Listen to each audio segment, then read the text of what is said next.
it's this part of the anatomy. After this would be the wrist and the knuckles. Oh. How do you tell it from another long bone?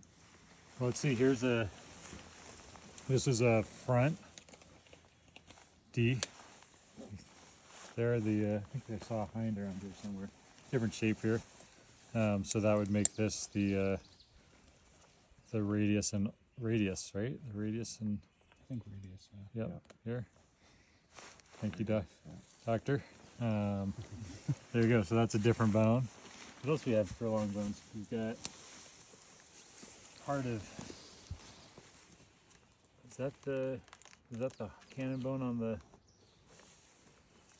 hind foot?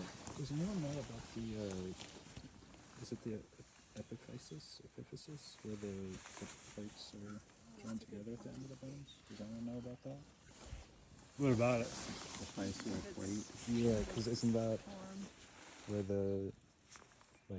with age there's all... I think that's one of the tarsals or carpals, not physis. I think. Say it again. This is one of the tarsals or correct. carpals, not the end of the bone. Yeah, I think that's a separate bone. Yeah. Great. And how did you tell front from hind on this? Did you say something about a D? Yeah, see the D? I do. There you go. And they're rounder on the hind. I wish I had a hind. Is that a hind? That's what I think that's a hind. Okay. If that's a cannon bone, it's a hind. So that Do you think it might be a tibia? like the metacarpal? Yeah, it's 3 and 4, right? Metacarpal 3 and Correct. 4 It's- and tarsal, or it's- metatarsal 3 and 4. on us. It's these two bones right here, Okay. just fused together and elongated. Anyhow, that was not a question. Well, I mean, it is a question. It wasn't a question I asked you guys. Yeah, and a bunch of bone fragments in here. So something was chomping on this critter. We had two answers: deer and an elk. How did you guys get to? How did you guys get to an ungulate? Regardless of which ungulate you chose. It has the big L shape to it. In the mandible, so you use the mandible Yeah. and the shape of it. Cool. Anything else? Anybody else? There's the huge diastema at the front. Great. So this big space. We're missing the incisors at the end, but there's big space here.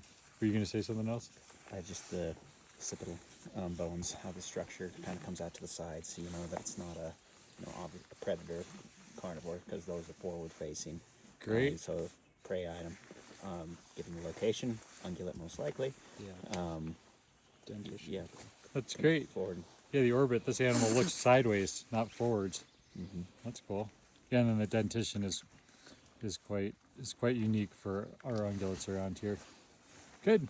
And Mike- this a white-tailed versus a mule deer because of the lacrimal pit? Well, or an elk. So if you Yeah. thought this was an elk, I bet you thought it was a juvenile, right? Because it's not very big, right? And if you thought it was a deer, maybe you thought it was a juvenile or an adult, but these teeth tell us it was an adult.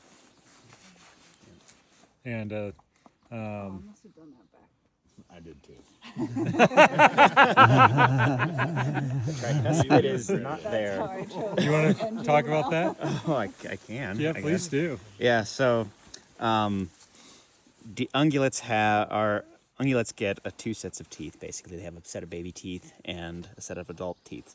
The last tooth to, I guess, change over is right here. It's this premolar, and you can see as you go down it, each tooth has, this one here. Each tooth has a number of ridges, cusps and ridges.